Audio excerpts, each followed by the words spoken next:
Hey everybody, thank you for joining me. Today we're going to look at the comic book that made me discover that Adam Hughes is amazing. Um, I did a video yesterday. I put up the videos of Adam Hughes doing Betty and Veronica, and I put that up because a few days before I had done a video on those sketchbooks that Adam Hughes had done. And as I mentioned in the Betty and Veronica video, that Adam Hughes sketchbook video just took off. Like it's almost like coming up on 10,000 views, which is exponentially higher than anything I've got on my channel ever. So it just got me thinking about Adam Hughes and his work. And I haven't completely decided, but I'm kind of flirting with the idea of doing an all Adam Hughes week. Like all this week, it's going to be books by Adam Hughes. Now, some people might be wondering, like, Adam Hughes doesn't draw that many comic books. How can we do that? Well, he does. He does. There is a body of work out there. He doesn't just do covers and stuff like that, but it's not a lot, but I've got a good chunk of them. And I thought we'd start here.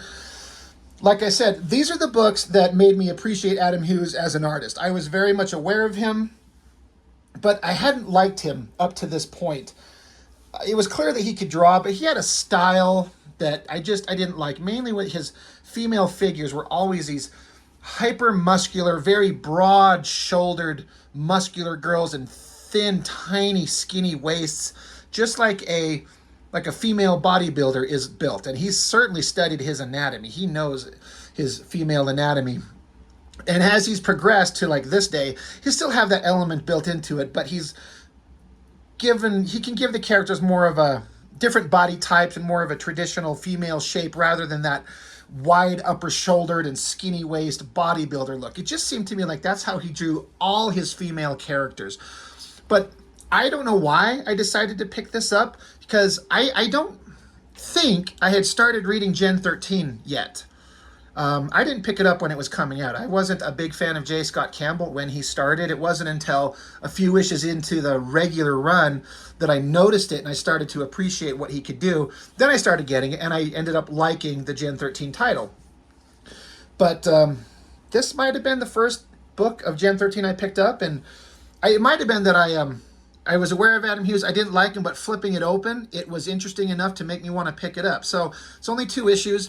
I do remember there seemed to be a large time frame in between publishing. This is February of 96, book 1. So February of 96, and then the other one is July of 96. So several months in between, which is fairly typical Adam Hughes. He knows that he's slow. He can't draw a sequential book on any kind of fast time frame. So if you're going to have him do something, you got to give him a lot of lead time. But we'll start with issue 1. And like I said, this is the book that made me realize just how good of an artist he is. And some of it started kind of with this image. The face, the body, the lighting, the way that he does this, like there's obviously a strong light source coming from the back, so there's this edge lighting. But to do these like shadowy bits of, the shadows following the contours of the body. And then the way he draws this leathery material on her. I was just doing a quick flip through, and there's a place later on in the book when she finally puts this outfit on and goes into battle. And it just seems like Adam Hughes just really discovered a way to refine how he's drawing this character and this leathery material. We'll get to it, and I'll point it out. But it started from this splash page. It's interesting. You can see the hand of like color or computer effects because the background buildings are faded out. If you can see, very crisp and clear line art, but faded out to give it like almost like a cinematic approach. She's sitting there, she's sad about something in the rain. She's saying after all that we went through, he's dead. Like, holy shit, he died. Who died? Flip it over to a great double page spread, and the team is all, gathered around the body of Grunge. So we're led to believe that Grunge is dead. Free Fall sitting there, they had like a on again, off again relationship. What is it? Rainmaker, Fairchild, and God damn it, is it Burnout? I couldn't remember this guy's name the last time he came up. It's so stupid. Goes to show you how interesting he was. But what a great drawing. Each figure is well composed and dynamic. I love this thing he does where, like, for example, on this girl, Fairchild here, her costume he'll do like the heavy rendering and lighting, but then the skin is just open with just the bare minimum of lines to indicate folds in the flesh. He doesn't over render the arm unless there's like a heavy lighting that requires it, kind of like here. It's just an interesting thing that he does, and he still does to this day. But what a great double page spread. The perspective on the buildings. The coloring I like, but it's also this weird kind of muted brown tone all over the place. I like it, but it's not what I think I would choose given my options if I were to choose the way to do the coloring. But I can't do color anyway, so I don't know shit. But what a great drawing. The faces on everything. And he gets different facial features on these characters to make them look like unique individual people, not just carbon copies of everything. It starts out with Fairchild at college. Now she's, if you know the character, I only know like her character biography on a very vague level. I've never read the actual original Gen 13 miniseries, but I know they're the children of some superheroes in the Wildstorm universe, and they were given this gen active kind of thing to turn them into superhumans. And she was like a short, scrawny, nerdy teenager, and she's given this power that makes her. She got taller and strong. She became like the most insanely beautiful woman you could imagine in a comic book. Tall, muscular, statuesque, you know, endowed like crazy, just sexy as hell, but she's still in heart like a quiet nerd girl. So that's kind of an interesting dynamic. And I think Adam Hughes' art here, as the book progresses, this is still kind of looking like the style he used to do that wasn't my favorite. It's a little softer, a little rounder, but he's clearly incredibly talented with his understanding of backgrounds and composition, and everything's built on the same kind of level ground. Like it feels like she's standing on a solid ground, and this trunk behind her is sitting right there with her. It all works. And then he can get all the details and the backgrounds and everything. He can do body language, like the girl, she stubbed her toe and it's hurting, and this guy's like a drunk loser being dragged out of the room by this other girl. Like Adam Hughes has got all the skills. But as the book progresses, I feel like the art gets stronger and stronger. Like this face here, it doesn't feel like the same artistic style as that face here. I wonder if he drew these pages out of order. But like, look at that face. The lighting, just the structure of it. That doesn't feel the same as that. It could be intentional. I don't know. I'm just guessing. But it's just showing how she's kind of a nerd, and this guy was like making fun of her, and she's like, oh, you don't recognize me, do you? Because she was like a scrawny little nerd here, but now he's meeting up with her for the first time after she'd gained her powers, and he doesn't recognize this 6 foot tall, muscular, busty girl. He's like, you're who? He's like, oh God, that's you. Holy shit, I didn't recognize you without your glasses. She's like, yeah, I get that a lot. Anyway, they're sitting there. She asked him if he could help her lift the trunk, and of course it's heavy and he can't do it, and she's chuckling, and you know, these little kind of funny lines to, you know, enhance the idea that he's hurt his back and he can't do this. And so she's like, well, it's all right, here, hold my teddy bear. And then she lifts it like it's nothing, and she's just having a good time at it. But then suddenly a gust of wind, and in comes Lynch, the leader of the team. He's landing right in the middle of the school grounds, and it's kind of, I think the implication is like, he wouldn't normally do something very like blatant like this in front of everybody, so something must be up, and he's screaming at him to get in the ship now. Randomly, is this supposed to be Jim Lee? I think. Anyway, she's like, all right, that's my right, I'll be seeing you. He's like, call me. Anyway, she gets up into the ship, and you got Rainmaker. And this is interesting. I had, to my knowledge, never seen anybody specifically draw this character in the way that Adam Hughes does. Rainmaker is Native American in the comics, and he leans into a style that we'll get to in a page or two here, that especially her facial features, to make her look not standard Caucasian. And you gotta have a really like knowledgeable hand to pull something like that off and not have it look weird, you know. Obviously they do kind of the typical stuff, like she's got some kind of headdress with feathers to kind of indicate she's Native American. I don't dislike these costume designs, but some of them are kind of weird. Like she's got one full leg covered and then other leg open, and that's a design, like, it's just a weird 90s design. It doesn't make any sense. But anyway, she's like, so Fairchild's like, what's going on? And Rainmaker's like, I don't know, but Lynch is just telling us all to shut up. So she's like, well, I'll go in and talk to him. Like, I wouldn't do that. But Lynch just tells her to sit the fuck down and shut the fuck up. Look at these great technical backgrounds. I mean, I'm going to keep saying it because some people think Adam Hughes only draws sexy girls, but he can draw it all. Look at that technical gear. It looks fantastic. And he's like, yeah, everyone just shut up. And they're like, see, told you. Anyway, they talk back and forth here about what's going on. Rainmaker's kind of explaining what she saw. He got some kind of mystery phone call. So Fairchild's going to change from her outfit, her just whatever she's wearing, her civilian clothes, into her little Gen 13, like, hot superhero girl outfit.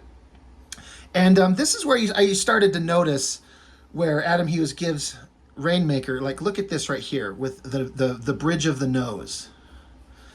I mean, that is not like your everyday kind of like Caucasian girl nose profile. I'm trying to see if there's one in here just to do a comparison by. I mean, kind of here. You know, it stands out. Like, it's immediately readable to me as, like, you know, we know the girl's Native American. She got the stereotypical feathers in her hair. But the way he draws that, like, that's looking at the characters and going, she's a different ethnicity. She's just not a white girl with, you know, darker skin. He's going to, you know, draw kind of a different facial feature to make her stand out and look different. And you can kind of see the way he does it here and here. She still looks beautiful as hell, this long flowing black hair. For those who don't know, and I think everyone does, but it was revealed in the comics at some point that Rainmaker is a lesbian. She's into girls, but no one knows that. It's a secret. And so here's Fairchild, the hottest girl on the planet. And while they're talking, they're just friends. So she's changing her clothes, and she's like, she's explaining to Fairchild what's going on. And then suddenly she kind of glances over and gets distracted. She's like, I thought I'd seen it all. And then she's like, go ahead, I'm listening. What? She's like, oh, it's nothing. It started last night. So she goes back into her story. Look at that beautiful, perfectly rendered technical background. Holy shit, that looks really good. But just, you know, it's Gen 13, and it had a lot of, like, sexual hijinks in it, you know, in kind of like a PG at worst kind of vibe. And Adam Hughes is an artist who's known for drawing hot girls, so they're going to throw that in there. And forgive me, I got to double check. Adam Hughes wrote this, and there's some humor in there, so it makes sense. Adam Hughes is funny. He's got a great sense of humor. He can draw anything and everything, including the hot girls. So he wrote this and penciled it. And I also wanted to mention, Adam Hughes tends to just ink his own work and color his own work when he can. But in this case, you got Mark Farmer on inks. I don't know much about him, except I've seen him ink several pieces of Adam Hughes. And in a way, I think Adam Hughes' work looks best when Mark Farmer inks him. He just gets these shadows and shapes and these feathering lines, and it just comes together and looks amazing. The only way it's better is when it's just Adam Hughes by himself. That typically is the best version of an artist, is when they pencil and ink themselves. Not always, but often, and I think in the case of Adam Hughes, when he does it all on his own. But if he has to just pencil it, get Mark Farmer on ink. So anyway, the story's going on how, I guess, Rainmaker was out, you know, having a swim, and she comes along, and they've got this, like, robotic nanny girl that's part of the team. I don't know much about her, but she's peeking in the room, gets her attention. They look, and they see that Lynch had got some kind of phone call about something, and it scares the ever-living shit out of him. Now, doesn't this look like Clint Eastwood in a way? I think he's referenced that, but these shadows, these shapes, these forms, I remember looking at this, and I'm like, I used to not like Adam Hughes, but I started understanding what an artist that could really draw and not look like Liefeld or Lee or McFarlane or Silvestri, a very more realistic look with proper shadows, but still superheroic proportions and beautiful girls and awesome guys and scary monsters. Like, Adam Hughes was a revelation about the things he just brought to the table. But as far as the story, Lynch is freaked out about something. Whatever he got this call about, it scared the shit out of him. It's time to go. Gather your shit up. We got to go get Fairchild. We got a mission to do. And look, body language. He's got grunge. He's a short, kind of stubby little guy. I would say that Freefall here, she kind of looks like a young teenager. Like, I get the body language, and it looks kind of appropriate. Anyway, cut back, you know, from the just showing a little bit of the past. Who back here we are with this crazy awesome looking jet flying away, and then it says here, and it must have really shook Sarah up. Her voice kept trailing off. And so she's like, what? She says, I said, do the others know all of that? She's like, mm-hmm. So basically they're going back to like how she kind of got to watch her change and she's attracted to women. So that was a little of a maybe vaguely inappropriate moment, but it's all lighthearted fun. And what a great composition to take. Like, Fairchild's in this panel, and this panel ends here, but he extends the figure to break across that border, across this whole panel, and down into this one to give a big full shot. And he draws her very differently than the way that J. Scott Campbell, the guy who popularized... I'm trying to see if I got a book here. Son of a bitch, I don't. I was going to show the way that J. Scott Campbell would draw Fairchild. He didn't draw her the way that Adam Hughes does, where again, Adam Hughes is doing the girls with the big wide shoulders and kind of skinny hips. But this is appropriate for this character because she is tall and extremely strong. So this is kind of an appropriate body type. And I love like the details on the costume, like got zippers and folds and buckles and these boots. Like they look like real three-dimensional things. I love this close-up of her face and that eye. I've been drawing eyes like that ever since this like the iris and the little glow, the little highlight on it that makes it look round and wet and alive. So again, great backgrounds. And so Fairchild's like, all right, I got to go talk to him. You coming? And Rainmaker here, or yeah, Rainmaker. She's like, in a minute. She's got to calm herself down from watching Hot Girl change her clothes. Anyway, she goes walking by, and these two are having like, Grunge is just like a big old frat boy dummy, so he's doing some stupid shit, and Freefall's just kind of smoking and just watching everything. Another great, like, the lighting on this body. So good. But she's going to go talk to Lynch. She's like, he's got to give me some answers. He can't just yell at us, throw us in here, not tell us what we're doing. We're a team. We're a group. We deserve to know what's going on. So she goes up there, and you hear kind of off panels, like, but Mr. Lynch, he screams at her, like, don't make me tell you again. Now get out of the cockpit. Get out. He screams at her. So she comes walking out. Look at the great shadow and lighting. Look at the great anatomy, the muscles, the tight, firm ass cheeks. Like, it's all there. And I like this characterization. Like, she's like, are you going to be all right? And she's like, he's got to stop treating us like children. And she's getting a little bit of tears in her eyes. I like the characterization because these are kids. They're, I guess, college-age kids. Maybe one or two of them are like high school kids. I always felt like Freefall was like a high school girl. I don't know what their ages actually are, but they're very, very young adults that haven't experienced life. And she's having a little bit of a moment because it's a difficult situation. Anyway, continues on. They're sitting around talking, but suddenly Lynch screams, incoming, get in the jump seats, hurry, we gotta, and then boom, ship blows up and the team's falling out. Now, I made fun of Jim Lee doing this exact same damn thing in that Wildcats #5 where the team was in a jet, got hit by missiles, and it exploded around them, and they all survived. Well, the same damn thing happens here. So, I can't be a hypocrite. It's unbelievable. If you're in a jet and you get hit by... I guess it doesn't tell you what happened. We were hit high above the city, and the Black Hammers, well, they simply tore our ship apart. So it doesn't say that it was a missile, but either way, whatever. I mean, it doesn't matter. But look at all this wild, crazy detail of all this mechanical shit falling in pieces around them as the team just tumbles from the sky. And Fairchild, her powers, besides strength, she's super invulnerable. So she slams into a building here, slams into a building, boom, hits the ground. Now, this is where in the book, I suddenly just started like, holy shit, Adam Hughes. He did it a little here with like the dark rendering on her outfit. But if you notice, like over here, like he didn't do any kind of rendering on the outfit there. But look at the way he draws these dark shapes to define the anatomy. Like he still leaves her bare skin on like her legs open, but on this outfit, these dark shapes to define like her chest, her abs, her shoulder, her biceps. I was noticing this when it came out, and as an artist, I'm like, how do you even... Power on. Son of a bitch, that stupid thing. How do you even conceive to do this? It's one thing to like be able to know the shapes that are there, but then to render shadows around them to make it look like a three-dimensional form. This stuff just blew me away. And to this day, this is 96. Like I was saying, I was out of high school for 1 year.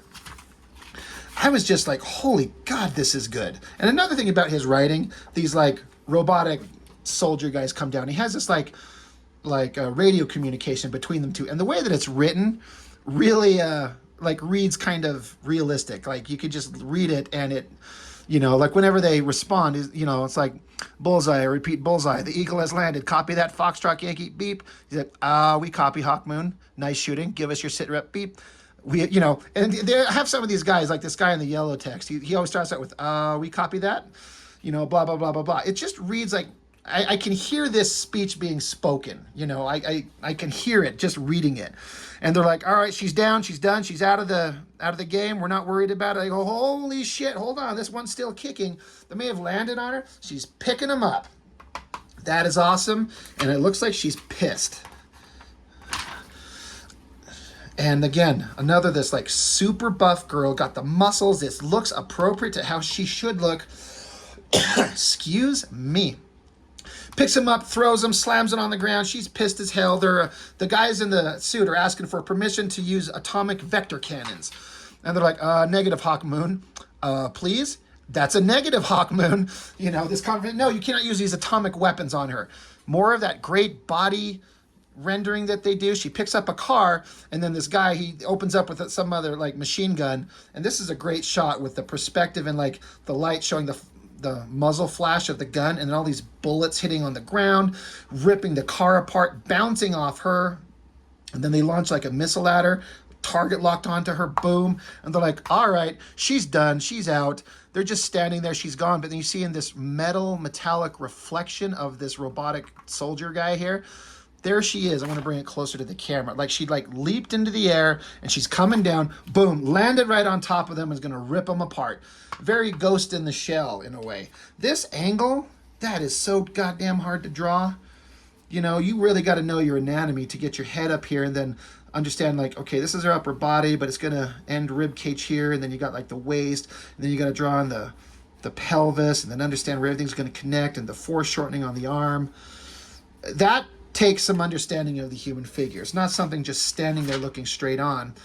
But she proceeds to rip the shit out of it, tear it apart, screaming mad, pulling the human guys at it. And she's like, what the fuck are you guys doing? Tell me. He's like, hold on.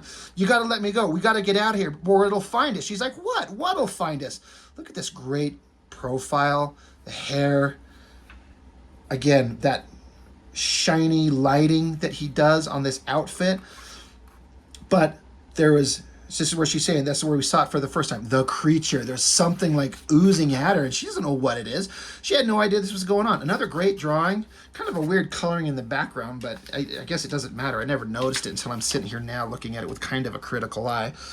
But as always, beautiful face, eyes, nose, and mouth. The way he draws the hair with these like thick lines on the outer side, outer edges that are touching open space. The anatomy on the biceps, the arm. God, he's just so good. This is what made me go, God, he can draw. I did not appreciate him before, but now I was all in. I was 100% on board. Adam Hughes, holy shit. And then some creatures coming along. So what's going on? I don't understand. So let's bust out issue 2. This is like 5 or 6 months later, so it was a long wait. And let me make sure the creative team is the same. Adam Hughes, story and pencils, inks, Mark Farmer. Yep. I think it's a different colorist. Digital colorist, Ben.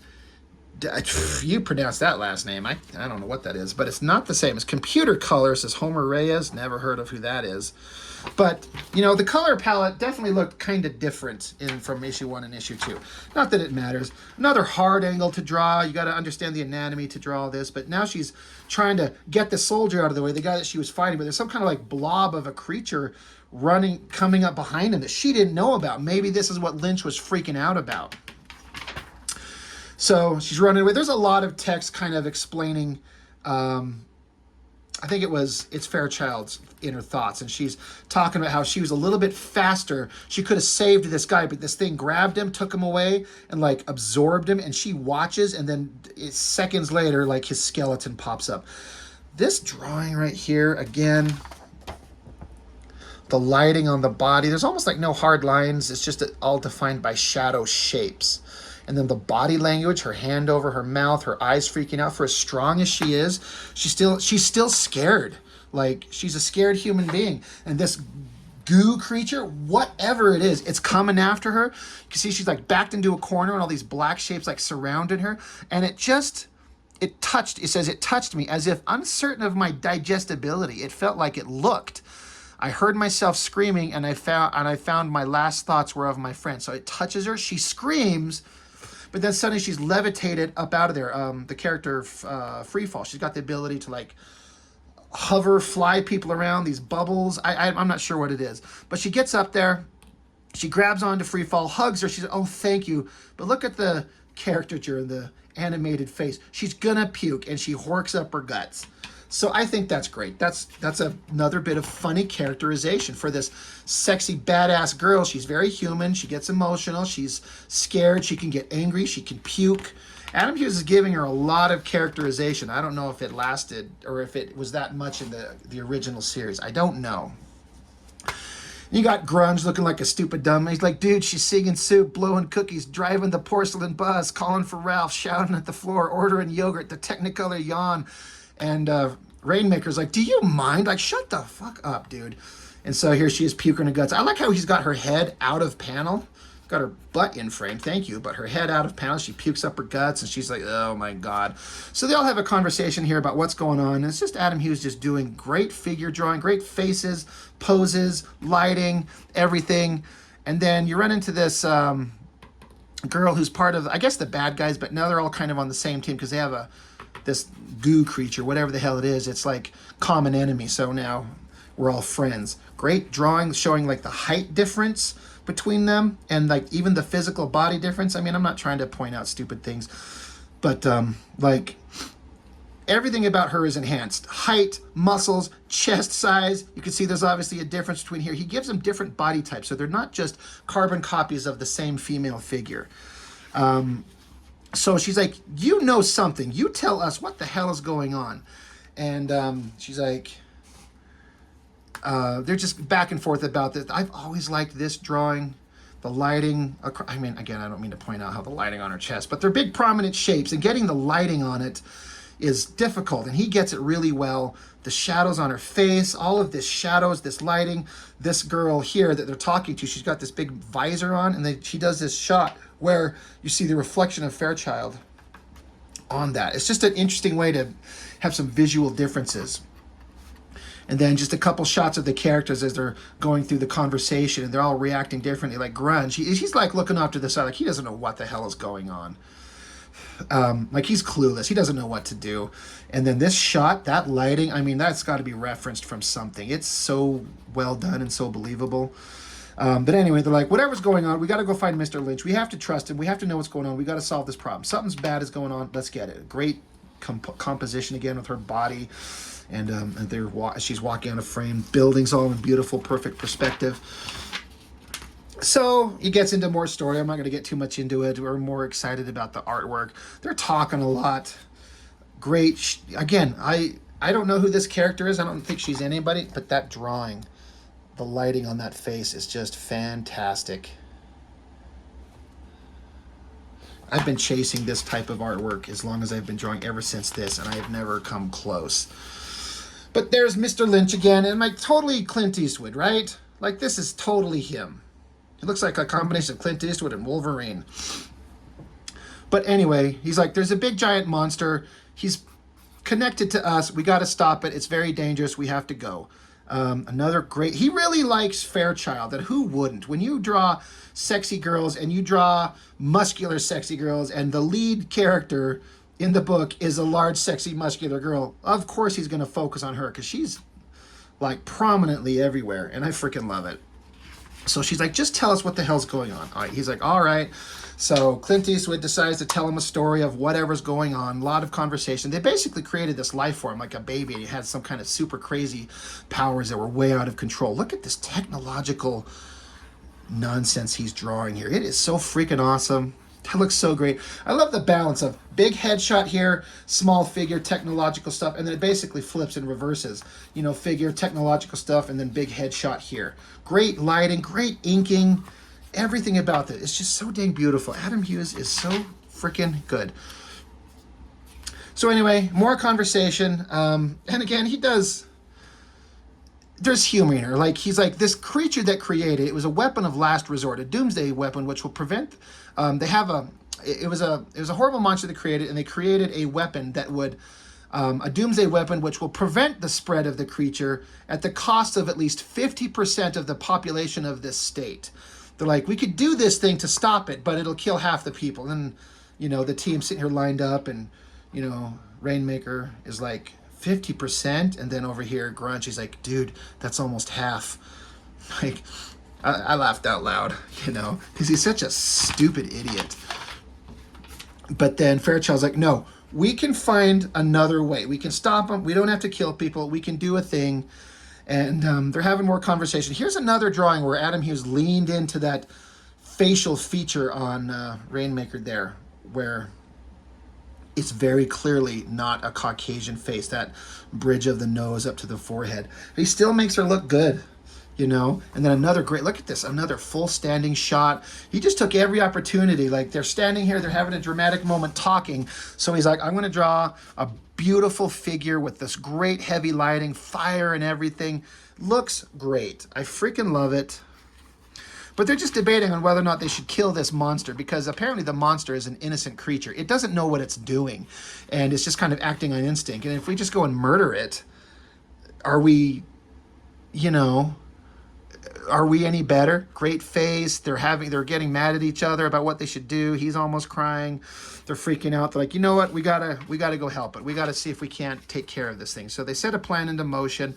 Lots of text. Lots of cool technical things going on, but they set up a plan, and they're like, attack, get him. And big double page spread. For as much as Adam Hughes nails it with everything, I think he kind of missed the mark with this drawing here. Some about this looks just not right. And I would suspect if he were to talk about it and be honest, he'd probably look at it and be like, yeah, I kind of goofed it up. Something about the face, the connection of the anatomy on her arms, doesn't quite work. She looks great. She looks great. I love the way he like draws her powers and left like the hands open so colors will give it a glow as she's shooting lightning. That's really neat. The lighting on all this technological stuff up here, really well done. Just that looks kind of weird. That's the one part where I think he kind of dropped the ball just a little bit.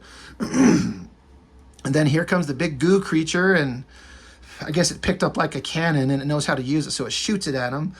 And then Grunge has this thought. He's like some kind of realization, an epiphany, the sudden realization of great truth. So he's like, he has an idea. So he sees the thing and he just jumps into it. Now, it's been established. You jump into this thing like we saw earlier with that one soldier. It gets you, it absorbs you, and it kills you instantly. But Grunge throws his ass into it. Free fall, just screams no. Great big like implosion. That's what it says there. That's what the implosion was like. So bright that it hurt. Boom. Something. What the hell did? Because Grunge's powers don't. He touches things, as I recall, and he can absorb the properties of it. If he touches rock, he can make his body into rock. If he touches metal, he can become metal. So what can he do to this thing? But big implosion, whatever. Everything's calm. She goes running. No. Holy shit. This is where the book started. They're catching Grunge. He's on the ground. And we see like a cut back to the scene here of page 1 where she was there. And they're all hanging around Grunge when he's dead, right? He's not dead. She's like, what the hell did you do? And Grunge says, because this thing, they've established he's like an innocent baby acting on instincts. He's like, I figured since everybody's mean, the little guy, they write this in a way that's hard to read. Since everybody's mean, the little guy, I just jump in and give him like happy thoughts for a change.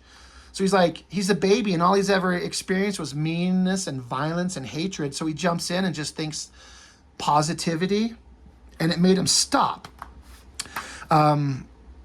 Figured the little dude absorbs the thoughts of the people when he eats them, and they'd all be scared and whatnot. So all he knows is like anger, fear, aggression, the dark side and all. So I figured if I jump in thinking happy thoughts, give him something different to think about, maybe change his mind. Little dude killed himself. Think he felt bad about hurting people. She's like, that's so stupid. What could make you think that would possibly work? He's like, it always works in the comics. I'm sleepy now. I think I'm going to pass out.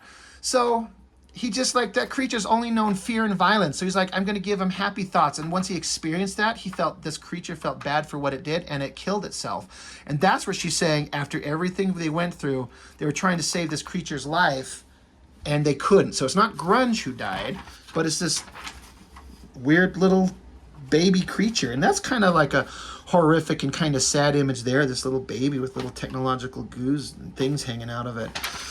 So it cuts to Fairchild. I guess they buried him in a pile of rocks, and she's just kind of reminiscing about what she thought, what she felt, everything that they went through. And you know, they're trying to save the day, and they couldn't exactly. I mean, they did in a way, but they couldn't save the life of an innocent, and they're just ordinary heroes.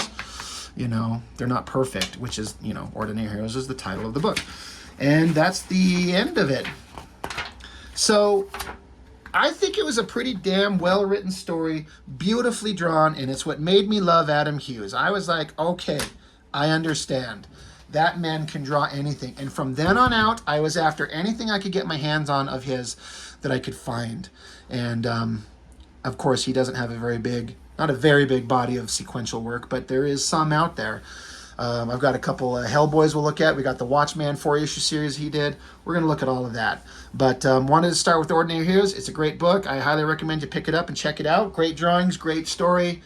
Just a great bunch of great comics all around. So that's all I've got. So thank you for joining me as always, and I'll see you next time.